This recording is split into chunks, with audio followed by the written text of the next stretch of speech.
नेहरू को दिन रात पानी पी पी के गाली देने वाले लोग जो हैं वो भगत सिंह की भगवा पगड़ी में पूजा करते हुए दिखते हैं। ये कौन सा रास्ता ढूंढने की कोशिश कर रहे हो? पूजो नहीं पढ़ो। भगत सिंह पूजने की नहीं, पढ़ने की चीज है। पढ़ने में ये भी होता है ना कि जहाँ भगत सिंह ने छोड़ा है आप उससे आगे ले जा सकते हैं। उस वक्त जाति का सवाल भी बहुत बड़ा सवाल था, महिलाओं का सवाल भी बहुत बड़ा सवाल था।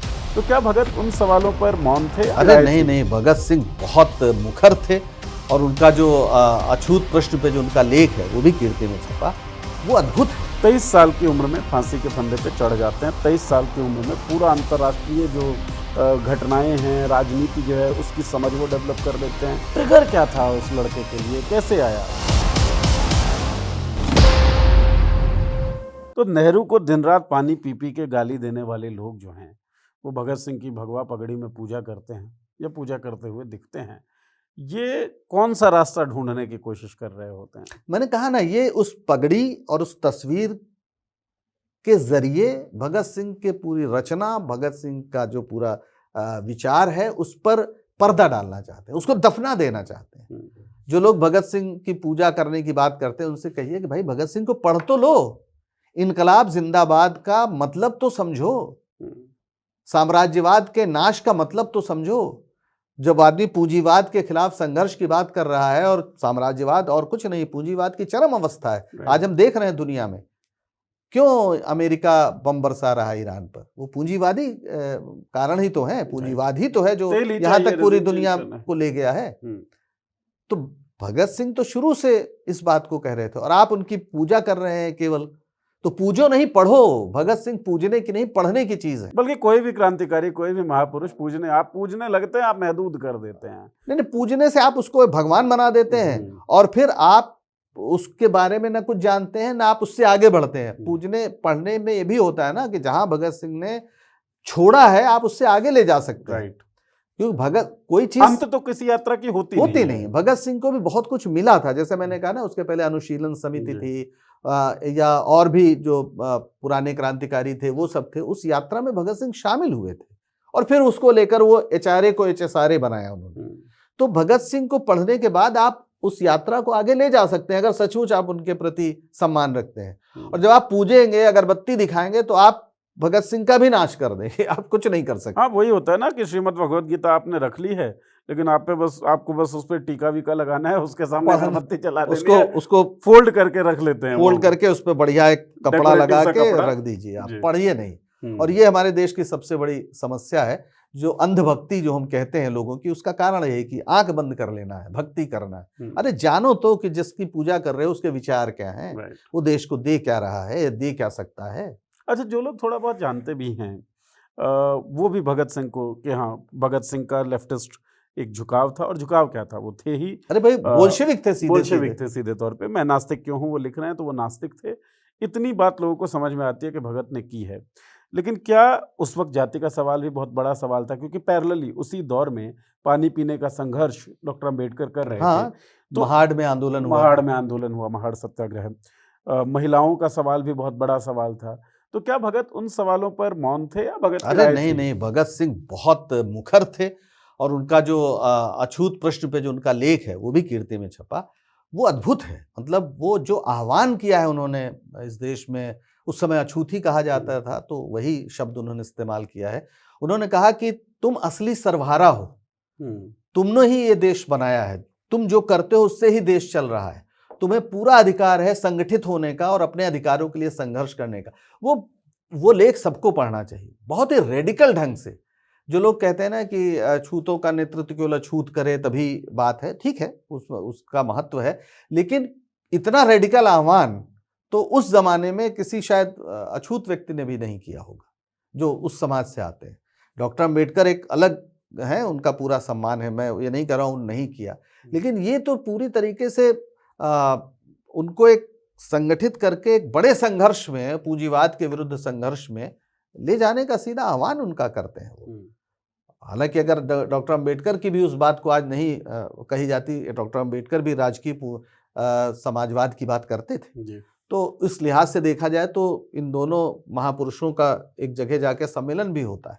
और इसीलिए पेरियार जब कहते हैं तो भगत सिंह की जो उन्होंने वो लिखी उनके मरने के, उनकी शहादत के बाद, तो उन्होंने कहा कि ये बड़े साम्यवादी स्वप्न के साथ जी। गए हैं, जो हमारा भी स्वप्न है। तो भगत सिंह इस देश में एक तरह से कहा जाए कि जो आज का बहुजन राजनीतिक विमर्श है, उसके पक्ष में सीधे सीधे खड़े हुए हैं, बल्कि उसे और रेडिकल बनाने की ओर बढ़ रहे हैं वो। तो ऐसा कहना कि उन्होंने इन प्रश्नों पर ध्यान नहीं दिया या सुना नहीं, लगातार वो इस महिलाओं तरह के के पक्ष में। कर्मकांड और हाँ, महिलाओं के प्रश्न पर उन्होंने स्त्री पुरुष संबंधों पर जब वो सुखदेव को बाकायदा एक चिट्ठी लिखी है, जिसमें प्रेम पर कि कैसे युवाओं को पूरा अधिकार होना चाहिए कि वो प्रेम करें, और प्रेम बिल्कुल एक एंटी रोमियो स्क्वाड के हिमायती तो नहीं होते अरे फिर वो। बिल्कुल नहीं, वो तो प्रेम के पक्ष में है, खुद फांसी पे चढ़ने जा रहे हैं, लेकिन वो प्रेम को लेकर जब सुखदेव का ताना, तो उन्होंने पूरा उस पर विस्तार से लिखा है कि स्त्री और पुरुष को पूरा अधिकार है कि वो प्रेम करें, प्रेम बेहद प्राकृतिक और नैसर्गिक भाव है, इसमें कुछ भी गलत नहीं है। और वैसे तो वो इस बात को, जब उनकी शादी की बात बहुत कही जाती थी तो घर से भागते रहते थे, कई बार वो घर से भागे जाते। इस शादी का तो उन्होंने कहा मेरी शादी हो चुकी है। उसका मतलब ये था कि जो फांसी का तख्ता था वो मंडप है, और जो फांसी का फंदा है वो वरमाला है, और ये बात उन्होंने साबित करके दिखाई। भगत सिंह उस फांसी के तख्ते से और उस फांसी के फंदे से पहचाने तो जाते ही हैं, जाने जाते ही हैं, बहुत सारी चर्चा उसके इर्द गिर्द होती है, लेकिन उसके अलावा भगत सिंह के बहुत सारे पहलू ऐसे हैं जिन पर बातचीत होती नहीं है, लेकिन वही पहलू भगत सिंह को भगत सिंह बनाते हैं, अलग करते हैं सबसे। हर बाकी क्रांतिकारियों के बारे में हम ये जानते हैं कि एक एक्शन हुआ, उसमें पकड़े गए, फिर वो फांसी दे दी गई, इक्वली रिस्पेक्टेबल है, सम्मान बिल्कुल उनका उनका सम्मान सम्मान का काम है। हाँ, अब ऐसा थोड़ी कि सुखदेव और राजगुरु के सम्मान कम होना चाहिए या बटुकेश्वर दत्त का सम्मान कम होना चाहिए, लेकिन शहीद आजम इसीलिए हैं कि उन सबके नेता ये हैं। एक चीज सर, हाँ, मुझे नहीं पता इसका क्या जवाब होगा, और जवाब तो मुझे क्यों ही पता होगा, वो आपको पता होगा। एक सवाल और आखिरी सवाल, 23 साल की उम्र में फांसी के फंदे पे चढ़ जाते हैं, 23 साल की उम्र में पूरा अंतर्राष्ट्रीय जो घटनाएं हैं, राजनीति जो है उसकी समझ वो डेवलप कर लेते हैं। 23 साल की उम्र में वो मैं नास्तिक क्यों हूँ लिख रहे हैं, और ज़बरदस्त उसमें ऐसे तर्क हैं जिनको आज भी आप खंडित नहीं कर पाएंगे। बहुत मतलब इतनी लर्निंग, इतनी बहादुरी कि आप आज़ादी की लड़ाई में कूद रहे हैं, इतना हौसला कि आप फांसी के फंदे पे जा रहे हैं और हंसते हंसते जा रहे हैं। ट्रिगर क्या था उस लड़के के लिए, कैसे आया? वो वही मतलब देश प्रेम तो एक सामान्य भाव है, सब में होता है। कहते हैं बचपन में जलियांवाला बाग गए, वहाँ की मिट्टी ले आए, इस तरह की बातें कही जाती हैं। उनके चाचा अजीत सिंह, सरदार अजीत सिंह बहुत बड़े क्रांतिकारी थे, जो विदेशों में बहुत दिन तक उन्हें रहना हुआ। पिताजी वो सब स्वतंत्रता सेनानी वैसे परिवार में थे, लेकिन धीरे धीरे जो उनको पढ़ने की लत लगी ना, लाला लाजपत राय ने एक द्वारकादास, अगर मैं द्वारकानाथ या द्वारकादास लाइब्रेरी लाहौर में जो बनाई थी, वो लगातार उसमें दुनिया भर की किताबें पढ़ते थे। और जो उनके साथियों ने जो उनकी स्मृति में जो लेख लिखे हैं, तमाम लोगों ने, चाहे वो शिव वर्मा रहे हों, चाहे भगवान दास माहौर रहे हों, चाहे यशपाल रहे हों, मनमथनाथ गुप्त रहे हों, सब ने एक चीज का जिक्र किया कि भगत सिंह के पास हमेशा कोई ना कोई किताब होती थी। बिना किताब के वो नहीं होते थे। वो अगर रात के अंधेरे में भी, बल्कि एक कानपुर में मेरा ख्याल है उनके साथी थे, मैं भूल रहा हूँ कौन थे, जो विजय कुमार सिन्हा शायद, एक किताब भूल आए थे वो गंगा तट पे, और एकदम अंधेरी रात थी। भगत सिंह, दोनों लोग गंगा तट पे वहाँ बैठते थे। वहाँ पे गंगा एकदम शहर के करीब बहती है, तो वहाँ पर वो थे, और करीब 2 किलोमीटर अंधेरी रात थी, वो किताब भूल आए। और उसके बाद अचानक उन्हें ध्यान आया, और वो बड़ी दुर्लभ पुस्तक थी। उस किताब को लेने के लिए भगत सिंह अकेले चले गए, और चारों तरफ अंधेरा था। तो उन्होंने, अगर विजय सिन्हा सच है तो उन्होंने ही शायद लिखा है कि फिर मैं पीछे पीछे गया, मुझे लगा ये अकेला कैसे, कहीं कुछ गड़बड़ ना हो जाए। और भगत सिंह कहीं ठोकर खा के किताब के साथ गिरे पड़े मिले। उस बारिश भी हो रही थी, उनका अंगूठा पूरा टूट गया। तो किताब के साथ जो उनका प्रेम था ना, वो अद्भुत था, और उसी ने उनको लगातार प्रश्नाकुल बनाया।